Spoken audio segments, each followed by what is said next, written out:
ନମସ୍କାର, ମୁଁ ଆଷ୍ଟ୍ରୋଲଜର ଗୁଣନିଧି ଶତପଥୀ। ଆମେ এই ଭିଡ଼ିଓ ଦେଖିବା ଆପଣଙ୍କର ଏପ୍ରିଲ 26 ରୁ ଆପଣଙ୍କ ମେ 2, 2026 ପର୍ଯ୍ୟନ୍ତ ସାପ୍ତାହିକ ରାଶିଫଳ ଆପଣଙ୍କ ରାଶି ଅନୁସାରେ କେମିତି କଟିବ ଆପଣଙ୍କର ଭାଗ୍ୟ ବା ରାଶି ଅନୁସାରେ ଆପଣଙ୍କ କେମିତି ଭାବରେ ଆପଣଙ୍କ ଏଇ ସପ୍ତାହ ଆପଣଙ୍କ ପାଇଁ କେମିତି ରହିବ।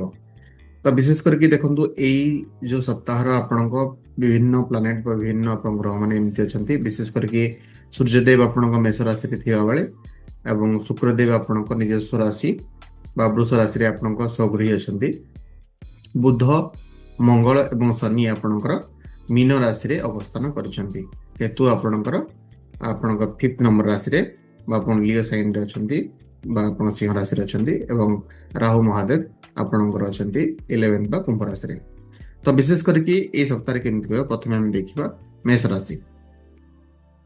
ତ ଦେଖନ୍ତୁ ମେଷ ରାଶିରେ ଆପଣଙ୍କ ବିଶେଷ କରିକି ସୂର୍ଯ୍ୟଙ୍କର ଉଚ୍ଚ ସ୍ଥିତି ହେତୁ କର୍ମକ୍ଷେତ୍ରରେ ଆପଣଙ୍କ ପ୍ରଭାବ ବହୁତ ବଢ଼ିବ। ଯଦି ନୂଆ ଚାକିରି କରିଛନ୍ତି ବା ଚାକିରିରେ ଆପଣ ଅଛନ୍ତି ତାହେଲେ ଚାକିରି କ୍ଷେତ୍ରରେ ଆପଣଙ୍କୁ ଅନେକ ସୁଯୋଗ ମିଳିବ। ଗଭର୍ଣ୍ଣମେଣ୍ଟ ତରଫରୁ ବା ଆପଣଙ୍କ ଗଭର୍ଣ୍ଣମେଣ୍ଟ ଫିଲ୍ଡ ତରଫରୁ କୌଣସି ଜିନିଷ ଆପଣ କରିବା ପାଇଁ ଚାହୁଁଥିଲେ ସେସବୁ ହେଇପାରିବ। ନୂଆ ଯେଉଁମାନେ ଚାକିରି ଆଶାୟୀ ଅଛନ୍ତି ବା ଯେଉଁମାନେ ଜବ୍ ଆସ୍ପିରାଣ୍ଟ ଅଛନ୍ତି ତାଙ୍କ ପାଇଁ କି ସୁଯୋଗ ବା ନୂତନ ସୁଯୋଗ ମିଳିବା ସମ୍ଭାବନା ଅଛି। ଯଦି ବ୍ୟବସାୟ ଅଛନ୍ତି ବା ବ୍ୟବସାୟ କ୍ଷେତ୍ରରେ ଅଛନ୍ତି ତ ବିଶେଷ କରିକି ଆପଣଙ୍କୁ ବିଭିନ୍ନ ରଣନୈତିକ ପରିବର୍ତ୍ତନ ବା ଷ୍ଟ୍ରାଟେଜିକ ଆପଣଙ୍କୁ ସିଫ୍ଟ ଆସିବ ବା ବିଭିନ୍ନ ଆପଣଙ୍କ ନ୍ୟୁ ଅପରଚ୍ୟୁନିଟି ମଧ୍ୟ ଆସିବ, ଯେଉଁଥିରେ କି ଆପଣଙ୍କ ବିଭିନ୍ନ ଷ୍ଟ୍ରାଟେଜି କରିକି ନୂତନ ବିଜନେସ୍ କରିବା ପାଇଁ କି ଆପଣ ସକ୍ଷମ ହେବେ। ଯଦି ବିବାହ ଜୀବନ ବା ପ୍ରେମ ଜୀବନ ଦେଖିବା ତ ବିଶେଷ କରିକି ଆପଣଙ୍କର ଜୀବନସାଥୀଙ୍କ ସହିତ ପୁରୁଣା କୌଣସି କଥାକୁ ନେଇକି ଆପଣ ମତଭେଦ କରିବା ଭଳିଆ ସମ୍ଭାବନା ଉପୁଜିପାରେ ଏବଂ ଏହି ସମୟରେ ଆପଣଙ୍କ ଯେଉଁ ବିଭିନ୍ନ ପ୍ରେମ ଜୀବନ ଅଛି, ବିବାହ ଜୀବନ ଅଛି, ଏଥିରେ ଟିକେ ନିହାତି ଭାବରେ ଆପଣଙ୍କୁ ପ୍ରୋବ୍ଲେମ ଆସିବ। ଶିକ୍ଷା କ୍ଷେତ୍ରରେ ଯେହେତୁ ଆପଣଙ୍କ ବୁଧ ଅସ୍ତ ହେବାକୁ ଯାଉଛନ୍ତି 27 ଏପ୍ରିଲ ଠାରୁ, ତ ଏହି ସମୟରେ ଆପଣଙ୍କୁ ଏକାଗ୍ରତାରେ କିଛି ନା କିଛି ଭାବେ ଦେଖିବେ କି ଆପଣଙ୍କୁ ପ୍ରଭାବ ଆସିବ, ବ୍ୟାଘାତ ହେଇପାରେ, ଯଦ୍ୱାରା କି ଆପଣଙ୍କ ପରିଶ୍ରମ ଯେତିକି ଆପଣ କରିବେ ସେତିକି ଆପଣଙ୍କୁ ଫଳ ମିଳିବାର ସମ୍ଭାବନା ଟିକେ କମ୍ ରହୁଛି। କିନ୍ତୁ ପରିଶ୍ରମ କରିଚାଲନ୍ତୁ, ନିହାତି ଆପଣଙ୍କୁ ଫଳ ମିଳିବ। ଧନ କ୍ଷେତ୍ରରେ ଆର୍ଥିକ ସ୍ଥିତି ଆପଣଙ୍କ ସୁଦୃଢ଼ ରହିବ ଏବଂ ଏହି ସମୟରେ ମଧ୍ୟ ଅପ୍ରତ୍ୟାଶିତ ଖର୍ଚ୍ଚ ଆପଣଙ୍କ ବା ଖର୍ଚ୍ଚ ଅତ୍ୟଧିକ ବଢ଼ିବା ଏସବୁ ଜିନିଷ ଆପଣଙ୍କ ହେବ। ଏବଂ ଶନିଦେବ ଯେହେତୁ ଆପଣଙ୍କ 12th ରାଶିରେ ବସିଛନ୍ତି ତ ବିଶେଷ କରିକି ସେ ଆପଣଙ୍କୁ ମିତବ୍ୟୟତା ବା ଆପଣଙ୍କୁ କମ୍ ଖର୍ଚ୍ଚ କରିବା ପାଇଁ କି ଯେଉଁ ଶିକ୍ଷା ମଧ୍ୟ ଆପଣଙ୍କୁ ଦେଇକି ଯିବେ। ତ ଖର୍ଚ୍ଚ ଆପଣ କମେଇ ଦିଅନ୍ତୁ, ନିହାତି ଭାବରେ ଆପଣଙ୍କର ଏଇ ଯେଉଁ ସଞ୍ଚୟର ପ୍ରୋବ୍ଲେମ ହେଉଛି ସଞ୍ଚୟର ପ୍ରୋବ୍ଲେମ ଆପଣଙ୍କୁ କମିଯିବ। ନେକ୍ସଟ ଦେଖିବା ବୃଷ ରାଶି। ତ ବୃଷ ରାଶି ଦେଖନ୍ତୁ ଆପଣଙ୍କର ବିଶେଷ କରିକି ବ୍ୟବସାୟୀ ଯେଉଁମାନେ ଅଛନ୍ତି ବା କର୍ମକ୍ଷେତ୍ରରେ ଆପଣଙ୍କର ସ୍ଥିର ଅଭିବୃଦ୍ଧି ହେବ। ତା ସହିତ ଯେହେତୁ ଆପଣଙ୍କ ଶୁକ୍ରଦେବ ଆପଣଙ୍କ ସ୍ୱରାଶିରେ ଅଛନ୍ତି ତ ବିଶେଷ କରିକି ଏହି ସମୟରେ ଆପଣଙ୍କର କଳା, ଗ୍ଲାମର, ମ୍ୟୁଜିକ, ଆର୍ଟ ଏସବୁ ଯେଉଁ ଜିନିଷ ବା ଏସବୁ ଆପଣଙ୍କ ପ୍ରତି ଇଣ୍ଟରେଷ୍ଟ ଆସିବ। କୌଣସି ବିଳାସପୂର୍ଣ୍ଣ ବା ଲକ୍ଜୁରୀ ଆଇଟମ୍ ପରଚେସ୍ କରିବା, ଲକ୍ଜୁରୀ ଆଇଟମ୍ର ଉପଭୋଗ କରିବା, ଏସବୁ ଜିନିଷ ଆପଣଙ୍କୁ ନିହାତି ଭାବରେ ଇଣ୍ଟରେଷ୍ଟ ଆପଣଙ୍କ ଡେଭଲପ ହେବ। ବ୍ୟବସାୟ ଯେଉଁମାନେ ବ୍ୟବସାୟୀ ଅଛନ୍ତି ତାଙ୍କ ପାଇଁ ବି ବହୁତ ଭଲ ସମୟ ଅଛି, ତ ଏଥିରେ ଆପଣଙ୍କୁ ଲାଭ ବି ମଧ୍ୟ ମିଳିବ। ଯେହେତୁ ଶୁକ୍ର ଆପଣଙ୍କର ଲଗ୍ନ ଅନୁସାରେ ଅଛନ୍ତି ବା ଆପଣଙ୍କ ମୁନ୍ ସାଇନ୍ରେ ଅଛନ୍ତି, ତ ବିଶେଷ କରିକି ଏହି ସ୍ଥିତିରେ ଆପଣଙ୍କ ଦାମ୍ପତ୍ୟ ଜୀବନ ମଧ୍ୟ ସୁଖମୟ ରହିବ। ଆଉ ଯେଉଁମାନେ ଅବିବାହିତ ଅଛନ୍ତି ତାଙ୍କ ପାଇଁ କି ମଧ୍ୟ ନୂତନ ପ୍ରସ୍ତାବ ଆସିବାର ସମୟ ମଧ୍ୟ ଆସିଯାଇଛି। ଶିକ୍ଷା କ୍ଷେତ୍ରରେ ଆପଣଙ୍କ ପାଇଁ କି ଉଚ୍ଚଶିକ୍ଷା ନେବା ପାଇଁ ଯଦି ଚାହୁଁଥିଲେ ତ ସେହି ସମୟରେ ଆପଣଙ୍କୁ ଭଲ ସମୟ ରହିଛି। ଏବଂ ଯେଉଁମାନେ ପ୍ରତିଯୋଗିତାମୂଳକ ବା କମ୍ପିଟେଟିଭ୍ ଏକ୍ଜାମ ଦେଉଥିଲେ ତ ତାଙ୍କ ପାଇଁ ମଧ୍ୟ ବହୁତ ଭଲ ସମୟ ଅଛି। ତ ଆପଣ ନିହାତି ପରିଶ୍ରମ କରନ୍ତୁ, ଏଥିରେ ଆପଣଙ୍କୁ ଭଲ ବା ଭାଗ୍ୟ ଆପଣଙ୍କୁ ସାଥ ଦେବ।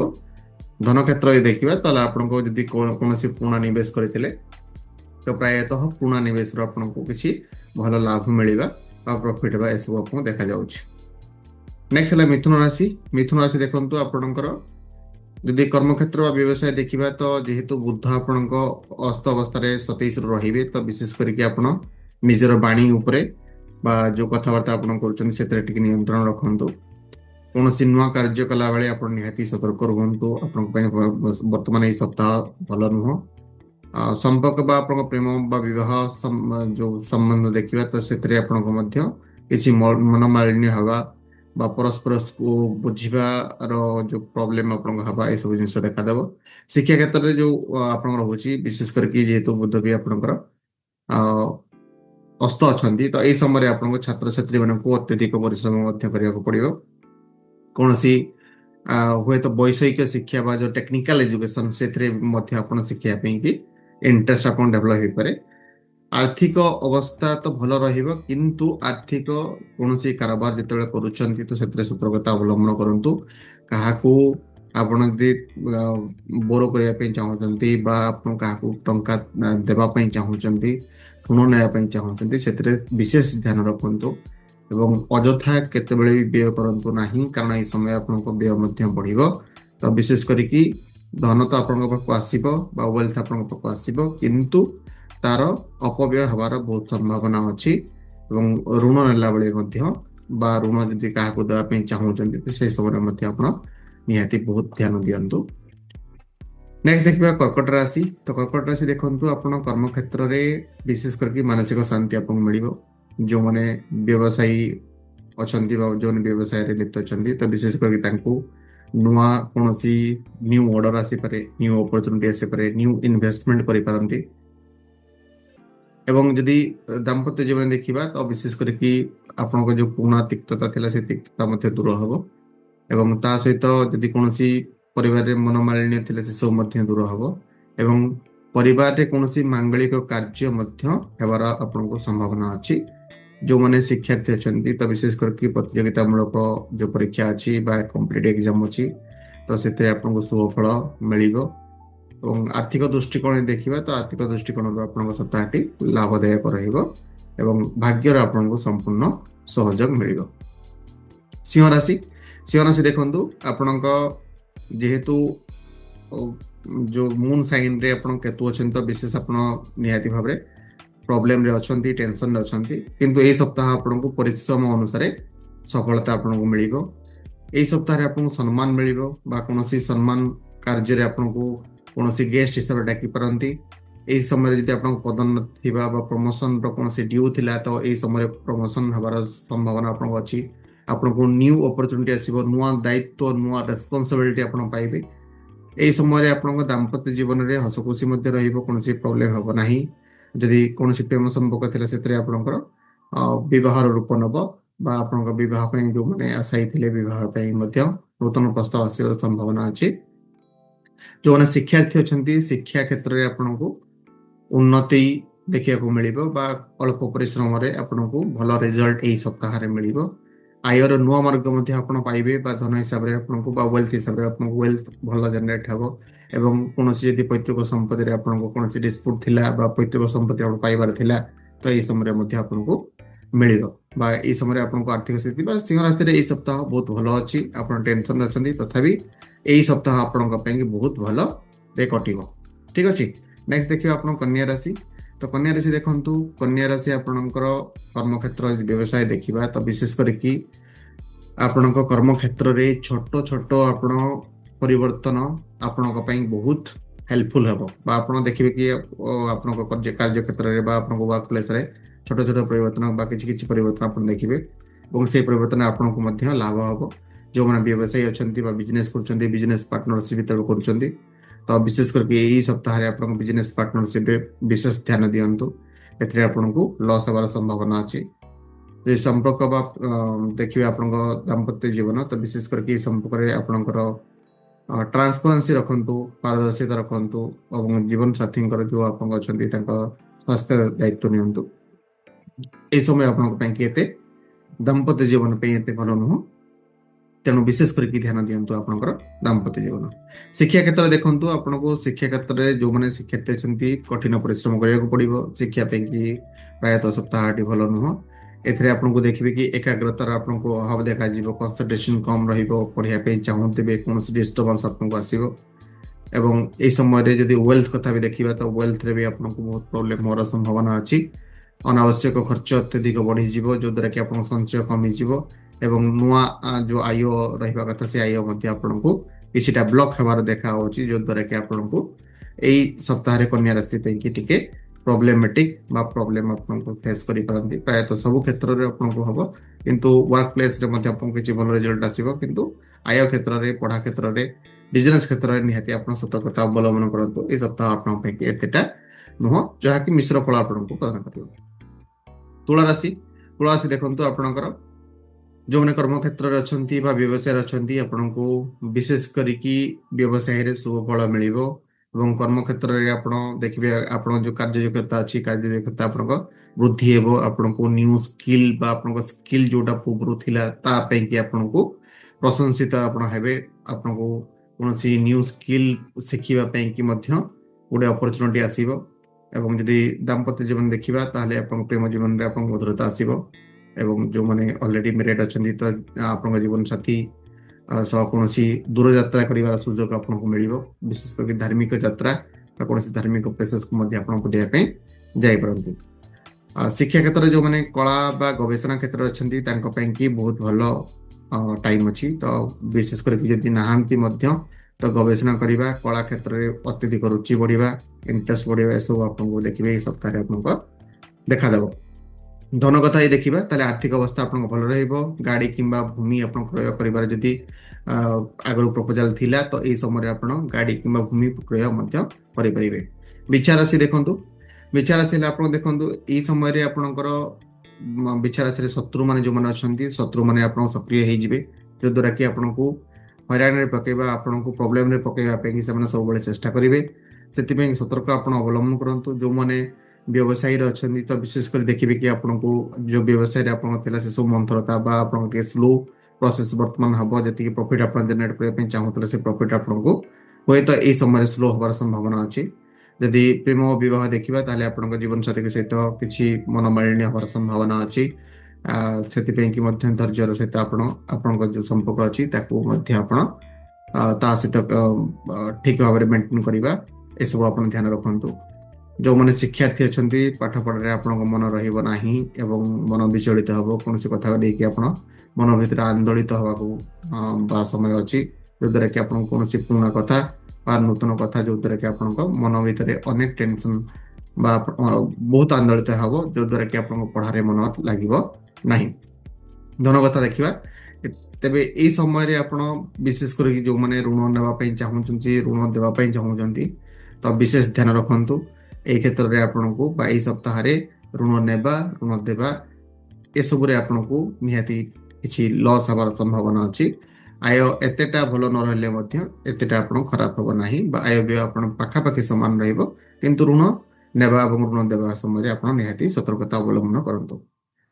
धनुराशि देखंतु आपको भाग्यर यही सप्ताह बहुत सहयोग मिल विशेष करके कौन विदेशी बा विदेश संबंधी कौन जदि आप व्यवसाय करुँच तो यही समय आपको विदेश रु भल प्रॉफिट मिलवा संभावना अच्छी। जो मैंने यूट्यूब व्यवसाय कर यूट्यूब रे आप चैनल खोलिया चाहूँगी यूट्यूब रे आपनकर कौन न्यू बिजनेस करने चाहूँगी तो आपको सफलता मिल जो माने विशेष करी एक्सपोर्ट इम्पोर्ट रे अच्छे भल प्रॉफिट मिल बिजनेस आपको यह सब प्रॉफिट आसीपे। जदि संपर्कता देखा प्रेम जीवन में आपको अत्यंत शुभ अच्छी समय अच्छी जदि आप कौन प्रकार आगर प्रोब्लेम थी सब यही सप्ताह आपको भल रिजल्ट प्रोवाइड कर समय परिवार रे शांति एवं सुखर माहौल जो द्वारा कि आप परिवार एक भल समय आप अतिबाहित करें।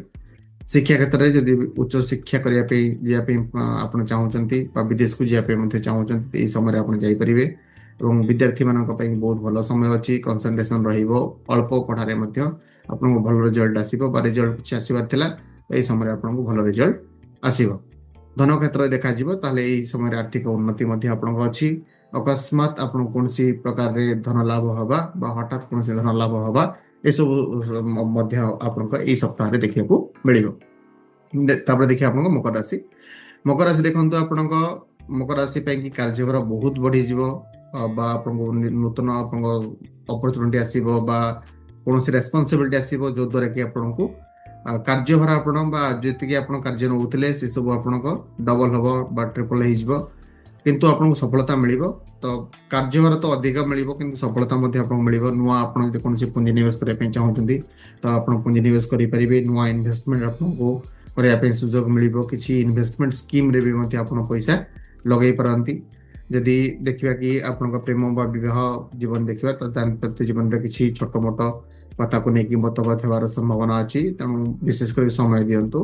ଏତେଟା ପ୍ରୋବ୍ଲେମ ନାହିଁ, ତଥାପି କିଛି କିଛି କୌଣସି ପୁରୁଣା ଘଟଣା ନେଇକି ଆପଣଙ୍କୁ କିଛି ମତଭେଦ ଦେଖିବାକୁ ମିଳିପାରେ। ଶିକ୍ଷା କ୍ଷେତ୍ରରେ ଆପଣଙ୍କୁ ମଧ୍ୟ ଫଳ ମିଳିବ। ଯେଉଁମାନେ ପ୍ରତିଯୋଗିତାମୂଳକ ଏକ୍ଜାମ ଦେଉଛନ୍ତି ବା କମ୍ପିଟେଟିଭ ଏକ୍ଜାମ ଦେଉଛନ୍ତି ତ ତାଙ୍କ ପାଇଁ ମଧ୍ୟ କିଛିଟା ପ୍ରସ୍ତୁତି ବା ଆପଣଙ୍କ ଯେଉଁ ପ୍ରିପାରେସନ୍ ଷ୍ଟ୍ରାଟେଜିରେ ଚେଞ୍ଜ କରିବା ପାଇଁ ଆପଣଙ୍କୁ ସୁଯୋଗ ନୂଆ ଆସିଛି, ତ ସେଥିରେ ଚେଞ୍ଜେସ୍ କରନ୍ତୁ ଏବଂ ଅତ୍ୟଧିକ ସମୟ ଦିଅନ୍ତୁ ଆପଣଙ୍କ ପ୍ରିପାରେସନ୍ ଲେଭେଲକୁ। ଧନ ସମ୍ବନ୍ଧୀୟ ଦେଖନ୍ତୁ, ବିଶେଷ କରିକି ଧନ ସମ୍ବନ୍ଧୀୟ ଆମେ ଦେଖିବା ତ ବିଶେଷ କରିକି ଏଇ ସମୟରେ ଆପଣଙ୍କୁ କୌଣସି ପୂର୍ବରୁ ଥିବା ସମ୍ପତ୍ତି ବା ୱେଲ୍ଥ ରିଲେଟେଡ୍ କୌଣସି ଇସ୍ୟୁ ଯଦି ଥିଲା ବା କୌଣସି ଜାଗାରେ ଆପଣଙ୍କ ପଇସା ରହିଯାଇଥିଲା, କୌଣସି ଜାଗାରେ ଆପଣ ଟଙ୍କା କି ନେଇଥିଲେ ଦେଇନଥିଲେ, ତ ଏଇ ସମୟରେ ଆପଣଙ୍କୁ ମିଳିବା ସମ୍ଭାବନା ଅଛି। ଏହି ସମୟରେ ଆପଣଙ୍କର ଆର୍ଥିକ ସ୍ଥିତି ସ୍ଥିର ରହିବ ବା ଆପଣଙ୍କ ଆୟ ବ୍ୟୟ ପ୍ରାୟତଃ ସମାନ ରହିବ ବା ଏଥିରେ ଆପଣଙ୍କୁ ଆୟ କ୍ଷେତ୍ରରେ କୌଣସି ପ୍ରକାର ପ୍ରୋବ୍ଲେମ ଆସିବ ନାହିଁ। କୁମ୍ଭ ରାଶି, ତ ବିଶେଷ କରିକି ଯେଉଁମାନେ ଚାକିରିରେ ଅଛନ୍ତି, ଚାକିରି ବା କରିବା ପାଇଁ ଚାହୁଁଛନ୍ତି, ତ ତାଙ୍କୁ ସଫଳତା ମିଳିବ। ଏଇ ସପ୍ତାହରେ ଆପଣଙ୍କୁ ଗଭର୍ଣ୍ଣମେଣ୍ଟ ସ୍ତରରୁ ମଧ୍ୟ ଯଦି କୌଣସି ପ୍ରକାର ଆପଣଙ୍କ ସ୍କିମ୍ ପାଇଁ ଆପ୍ଲାଏ କରିଥିଲେ ତ ଏହି ସମୟରେ ଆପଣଙ୍କୁ ମିଳିବାର ସମ୍ଭାବନା ଅଛି। ନୂଆ ଯୋଜନା ଆପଣ କରିବେ, ନୂଆ ଅପରଚ୍ୟୁନିଟି ଆପଣଙ୍କ ପାଖକୁ ଆସିବ ଏବଂ ବିଶେଷ କରିକି କୌଣସି କାମରେ ଆପଣ ଏନଗେଜ୍ ହେବା ପାଇଁ ଲାଗିବେ। ଦେଖିବେ କି ଆପଣଙ୍କୁ ଏଇ ୱିକ୍ରେ ଅନେକ ଏନଗେଜମେଣ୍ଟ ମିଳୁଛି ବା ଆପଣ କର୍ମ ଆପଣଙ୍କ ବଢ଼ିଯାଇଛି ବା ନୂଆ ଦାୟିତ୍ୱ ଆପଣଙ୍କୁ ମିଳିଛି, ଯଦ୍ୱାରା କି ଆପଣ କର୍ମକ୍ଷେତ୍ର ବଢ଼ିଛି। କିନ୍ତୁ ଏଇ ସମୟରେ ମଧ୍ୟ ଆପଣ ଯାହା ବି କରିବେ ତ ଆପଣଙ୍କୁ ପ୍ରାୟତଃ ସଫଳତା ଆପଣଙ୍କୁ ମିଳିବ। ଏବଂ ଯଦି ପ୍ରେମ ବିବାହ ସମ୍ପର୍କ ଦେଖିବା ତ ବିଶେଷ କରିକି ଏଇ ସମୟରେ ଆପଣଙ୍କର ସମ୍ପର୍କରେ ବିଶ୍ୱାସ ବଢ଼ିବ। ପାର୍ଟନରସିପ୍ ଯଦି ଆପଣ କରୁଥିଲେ ପାର୍ଟନରସିପ୍ରେ ମଧ୍ୟ ବିଶ୍ୱାସ ବଢ଼ିବ ଏବଂ ଲଭ୍ ଆଫେୟାରରେ ଯେଉଁମାନେ ଥିଲେ ତାଙ୍କ ପାଇଁ ମଧ୍ୟ ଭଲ ସମୟ ଅଛି। ଏବଂ ଯେଉଁମାନେ ମ୍ୟାରେଡ୍ ଲାଇଫ୍ରେ ଅଛନ୍ତି ବା ଅଲରେଡ଼ି ମ୍ୟାରେଜ୍ କରିସାରିଛନ୍ତି, ବିଶେଷ କରିକି ଆପଣଙ୍କୁ ଏହି ସମୟରେ ମଧ୍ୟ ଆପଣଙ୍କର ସମ୍ପର୍କରେ ମଧ୍ୟ ସହଯୋଗ ମିଳିବ ବା କୌଣସି ବନ୍ଧୁବାନ୍ଧବ ଆପଣଙ୍କ ଘରକୁ ଆସିପାରନ୍ତି, ଯଦ୍ୱାରା କି ଆପଣ ମିଳିମିଶି କୌଣସି ଜାଗାକୁ ଯିବା ବୁଲିବା ବା ଏସବୁ କରିବେ, ଯଦ୍ୱାରା କି ଆପଣଙ୍କ ପାରିବାରିକ ଜୀବନ ବହୁତ ସୁଖମୟ ରହିବ। ଏହି ସପ୍ତାହରେ ବିଦ୍ୟାର୍ଥୀମାନେ ଦେଖିବେ କି ନୂତନ ବା କୌଣସି ନ୍ୟୁ ଟେକ୍ନିକ୍ ଶିଖିବା ପାଇଁ ଚେଷ୍ଟା କରିବେ, ନୂଆ କୌଣସି ଷ୍ଟଡି କରିବା ପାଇଁ ଚେଷ୍ଟା କରିବେ ବା ମାଇଣ୍ଡ ଆପଣଙ୍କ ଯେଉଁ ଏକ୍ଜିଷ୍ଟିଂ ଷ୍ଟଡି ବା ପୁରୁଣା ଷ୍ଟଡି ଅଛି ସେଥିରୁ ବାହାରିକି ନୂଆ ଷ୍ଟଡି କରିବା ବା ନୂତନ କିଛି ଶିଖିବା, ଏସବୁ ଜିନିଷ ଆପଣଙ୍କ ରହିବ। ଖର୍ଚ୍ଚ ଉପରେ ଆପଣ ନିୟନ୍ତ୍ରଣ ରଖନ୍ତୁ। ଖର୍ଚ୍ଚ ଆପଣଙ୍କ ବହୁତ ବଢ଼ି ଚାଲିଛି ଏବଂ ଶନିଦେବ ମଧ୍ୟ ଆପଣଙ୍କୁ ଶିଖିବା ପାଇଁ ଚେଷ୍ଟା କରୁଛନ୍ତି କି ଆପଣ ବିଶେଷ କରିକି ଖର୍ଚ୍ଚ ରଖନ୍ତୁ, କାରଣ ଶନିଦେବ ଆପଣଙ୍କ ସେକେଣ୍ଡ ଭାବରେ ଥିଲାବେଳେ ଆପଣଙ୍କୁ ଯେଉଁ ଆୟ ଅଛି ବା ଆପଣଙ୍କ ଯେଉଁ ୱେଲ୍ଥ ଅଛି, ୱେଲ୍ଥକୁ କେମିତି ମ୍ୟାନେଜମେଣ୍ଟ କରାଯିବ ଏହି ସମୟରେ ଆପଣଙ୍କୁ ଶିଖିବା ପାଇଁକି ସୁଯୋଗ ଶନିଦେବ ଦେଉଛନ୍ତି। ତେଣୁ ଅନାବଶ୍ୟକ ଖର୍ଚ୍ଚ ରଖନ୍ତୁ, ଅନାବଶ୍ୟକ ଯାତ୍ରାରେ ହେଉଥିବା ଖର୍ଚ୍ଚକୁ ମଧ୍ୟ ରଖିବା ପାଇଁ ଚେଷ୍ଟା କରନ୍ତୁ। ଏବଂ ଶେଷ ରାଶି ଦେଖିବା ମୀନ ରାଶି। ମୀନ ରାଶି ଦେଖନ୍ତୁ, କର୍ମକ୍ଷେତ୍ରରେ ଆପଣଙ୍କୁ ମାନସିକ ଚାପ ରହିବ, ଯେହେତୁ ଆପଣ ଶନି 7.5ର ଫେଜ୍ରେ ଚାଲୁଛନ୍ତି। ତ ବିଶେଷ କରିକି ଏଥିରେ ଆପଣଙ୍କ କୌଣସି କାମ ଥିଲା ଯେଉଁ କାମ କରିବା ପାଇଁ ଆପଣଙ୍କ ଏତେ ଇଣ୍ଟରେଷ୍ଟେଡ୍ ଅଛନ୍ତି, ତ ପ୍ରାୟତଃ ବିଳମ୍ବ ହେବାର ସମ୍ଭାବନା ଅଛି। ବ୍ୟବସାୟରେ କୌଣସି ନିଷ୍ପତ୍ତି ନେବା ପୂର୍ବରୁ ଆପଣ ତାକୁ ପୁଙ୍ଖାନୁପୁଙ୍ଖ ଆଲୋଚନା କରନ୍ତୁ। ବିଶେଷ କରିକି ତାକୁ ଯଦି କୌଣସି ଇନଭେଷ୍ଟମେଣ୍ଟ ପ୍ରପୋଜରେ କିଛି କରିବା ପାଇଁ ଚାହୁଁଥିଲେ, ତ ବିଶେଷ କରିକି ଇନଭେଷ୍ଟମେଣ୍ଟ ରିଲେଟେଡ୍ ଜିନିଷରେ ପ୍ରାୟତଃ ଆପଣ 2-3 ଥର ଭାବନ୍ତୁ ବା ଇନଭେଷ୍ଟମେଣ୍ଟ କରିବା ପୂର୍ବରୁ ଆପଣଙ୍କ ଫାଇନାନ୍ସିଆଲ ଆଡଭାଇଜରଙ୍କୁ ପଚାରି ରଖନ୍ତୁ କି ଆପଣଙ୍କୁ ଏସବୁ ଇନଭେଷ୍ଟମେଣ୍ଟ କଲେ ଠିକ୍ ଫଳ ମିଳିବ ନା ମିଳିବନି, ଏସବୁ ଜିନିଷ ଆପଣ ପ୍ରଥମରୁ ଭାବି ନିଅନ୍ତୁ। ଯଦି ଆପଣଙ୍କର ସମ୍ପର୍କତା ଦେଖାଯିବ ତ ବିଶେଷ କରିକି ବିବାହ ଜୀବନରେ ଆପଣଙ୍କ ଭାବ ପ୍ରବଣତା ହେତୁ ଆପଣଙ୍କ କିଛିଟା ମତଭେଦ ହେବାର ସମ୍ଭାବନା ଅଛି। ତେଣୁ ଆପଣଙ୍କ ନିଜର ଇମୋସନକୁ ଆପଣ କଣ୍ଟ୍ରୋଲ କରନ୍ତୁ ବା ନିଜ ଇମୋସନକୁ ଜଷ୍ଟ କଣ୍ଟ୍ରୋଲ କରିକି ଆପଣଙ୍କ ଜୀବନକୁ ବା ପରିବାର ସ୍ତରରେ ଯେଉଁ ପ୍ରୋବ୍ଲେମ ଅଛି ସେ ପ୍ରୋବ୍ଲେମକୁ ଆପଣ ଦୂର କରିପାରିବେ। ଜୀବନସାଥୀଙ୍କ ସହିତ କୌଣସି ଆପଣଙ୍କର ମତଭେଦ ଥିଲା, ଏହି ସମୟରେ ପ୍ରାୟତଃ ସପ୍ତାହ ଶେଷ ଆଡ଼କୁ ଆପଣଙ୍କ ସେ ମତଭେଦ ଆପଣଙ୍କ ହୁଏତ କଟିଯିବ ଏବଂ ଏହି ସମୟରେ ଆପଣଙ୍କ ଯେଉଁ ଜୀବନସାଥୀ ଅଛନ୍ତି ଆପଣ ବି ତାଙ୍କୁ ବା ସିଏ ଆପଣଙ୍କୁ କ'ଣ କରିବେ ନା ବିଶେଷ ମନୋବଳ ଦେବେ ବା ବିଶେଷ କରିକି ଆପଣଙ୍କୁ ହେଲ୍ପ ବା ସପୋର୍ଟ କରିବା ପାଇଁ ଚେଷ୍ଟା କରିବେ। ଯେହେତୁ ଆପଣ ବହୁତ ଇମୋସନାଲି ବର୍ତ୍ତମାନ ଭାଙ୍ଗି ପଡ଼ିଛନ୍ତି ଏବଂ ଏହି ସମୟରେ ଆପଣଙ୍କୁ ଟେନସନ୍ ବହୁତ ବଢ଼ିଛି। ୱାର୍କ ସ୍ପିୟରରେ ମଧ୍ୟ ଆପଣଙ୍କୁ ଅଧିକ ଟେନସନ୍ ବା ଅଧିକ ଦାୟିତ୍ୱ ମିଳିଛି, ଯୋଉଦ୍ୱାରା କି ଆପଣଙ୍କ ଫ୍ୟାମିଲି ଲାଇଫ୍ରେ ଯେତିକି ସମୟ ଦେବା କଥା ସେ ସମୟ ଆପଣ ଦେଇପାରୁନାହାନ୍ତି। ତ ବିଶେଷ କରି ଏହି ସମୟରେ ଆପଣଙ୍କ ଜୀବନସାଥୀ ଆପଣଙ୍କୁ ପ୍ରାୟତଃ ମନୋବଳ ଦେବେ ବା ଆପଣଙ୍କୁ ବୁଝେଇବା ପାଇଁ ଚେଷ୍ଟା କରିବେ ବା କୌଣସି ଜିନିଷ ନେଇକି ଆପଣଙ୍କୁ ଆଡ଼ଭାଇସ୍ ଦେବା ପାଇଁ ଚେଷ୍ଟା କରିବେ। ତ ଏହି ସମୟ ଆପଣଙ୍କ ପ୍ରାୟତଃ ପରିବାର ଜୀବନ ଠିକ୍ଠାକ୍ ରହିବ, ଏତେଟା ଭଲ ନୁହଁ ବା ଏତେଟା ଖରାପ ହେବ ନାହିଁ। ଶିକ୍ଷା କ୍ଷେତ୍ରରେ ଆପଣଙ୍କୁ ବହୁତ ପରିବର୍ତ୍ତନ ଆସିବ, ବିଶେଷ କରିକି ବହୁତ ଡିଷ୍ଟର୍ବାନ୍ସ ଆସିବା, ପ୍ରୋବ୍ଲେମ୍ ଆସିବା, ଏସବୁ ଆପଣଙ୍କ ରହିବ। ତେଣୁ ଏକାଗ୍ରତା ରଖିବା, କନସେନ୍ଟ୍ରେସନ୍ ରଖି ପଢ଼ିବା, ଏସବୁ ଆପଣଙ୍କ ଏହି ସପ୍ତାହରେ ଗୋଟେ ଷ୍ଟ୍ରାଟେଜି ରହିବ। ଧନ ଆପଣଙ୍କ ବିଶେଷ କରିକି ଦେଖିବେ କି ଆର୍ଥିକ ସ୍ଥିତି ଆପଣଙ୍କ ବର୍ତ୍ତମାନ ସାଧାରଣ ରହିବ, ବିଶେଷ ଆୟ ମଧ୍ୟ ହେବ, ଖର୍ଚ୍ଚ ମଧ୍ୟ ବଢ଼ିବ। ତ ବିଶେଷ କରିକି ଆପଣ ଯଦି ପୁରୁଣା କୌଣସି ଋଣ କରିଥିଲେ, ଋଣ ସୁଝିବା ସମୟ ଆପଣଙ୍କୁ ଆସିଯାଇଛି, ଆପଣ ଋଣ ସୁଝି ପାରିବେ। ତ ଇଏ ଥିଲା ଆପଣଙ୍କର ମୀନ ରାଶିର ରାଶିଫଳ। ବିଶେଷ କରି ଆମେ ଦେଖିଲେ ଆପଣଙ୍କ 12ଟି ରାଶିର ରାଶିଫଳ। ତ ଯଦି ଆପଣ ଚାହାନ୍ତି କି ଆପଣଙ୍କ ରାଶିକୁ ଆପଣ ବା ଆପଣଙ୍କର ଯେଉଁ ଜାତକକୁ ଠିକ୍ ଭାବରେ ଅନୁଧ୍ୟାନ କରିବା ପାଇଁ କି ଆପଣଙ୍କ ଜୀବନରେ କ'ଣ କ'ଣ ଅଛି ବା ଆପଣଙ୍କ ଜୀବନରେ ଡିରେକ୍ସନ୍ ଆପଣ ପାଉନାହାନ୍ତି, ଆପଣଙ୍କ ଜୀବନରେ ବହୁତ ଜିନିଷ ଜାଣିବା ପାଇଁ ଆପଣ ଚାହୁଁଛନ୍ତି, ତ ଆପଣ କଣ୍ଟାକ୍ଟ କରିପାରିବେ ଆମ ସହିତ। ସ୍କ୍ରିନ୍ରେ ନମ୍ବର ଦିଆହେଇଛି, ଡିସ୍କ୍ରିପ୍ସନ୍ ନମ୍ବର ଅଛି, ତ ଆପଣ ହ୍ୱାଟ୍ସଆପ୍ କରିପାରିବେ ଏଇ ନମ୍ବରରେ। ଏବଂ ଆପଣଙ୍କର ଏଇଟା ପେଡ୍ କନସଲଟେସନ୍ ରହିବ, ଯୋଉଦ୍ୱାରା କି ଆପଣ ନିଜର ଲାଇଫ୍ର ଡିରେକ୍ସନ୍ ବା ଲାଇଫ୍ର ଆପଣ ଯେଉଁ କ୍ୱେଶ୍ଚିନ୍ ଚାହୁଁଛନ୍ତି ଜାଣିବା ପାଇଁ ସେସବୁ ଆପଣ ଜାଣିପାରିବେ। ତ ଯଦି ଚାହାନ୍ତି ତ ଡାଇରେକ୍ଟଲି ଆମ ସହିତ କଣ୍ଟାକ୍ଟ କରିପାରିବେ, କନସଲଟେସନ୍ ଆପଣ ନେଇପାରିବେ। ଏବଂ ଯଦି ଆପଣଙ୍କୁ ଭିଡ଼ିଓ ଭଲ ଲାଗୁଛି ତ ଆପଣ ଲାଇକ୍ କରନ୍ତୁ, ସବସ୍କ୍ରାଇବ୍ କରନ୍ତୁ ଏବଂ ସେୟାର କରନ୍ତୁ ଆପଣଙ୍କ ଫ୍ରେଣ୍ଡ ସର୍କଲରେ। ଏବଂ ନେକ୍ସଟ ଭିଡ଼ିଓରେ ଆମେ ଦେଖା ହେବା, ନେକ୍ସଟ ସପ୍ତାହରେ ଆପଣଙ୍କୁ କ'ଣ ହେବ। ଧନ୍ୟବାଦ।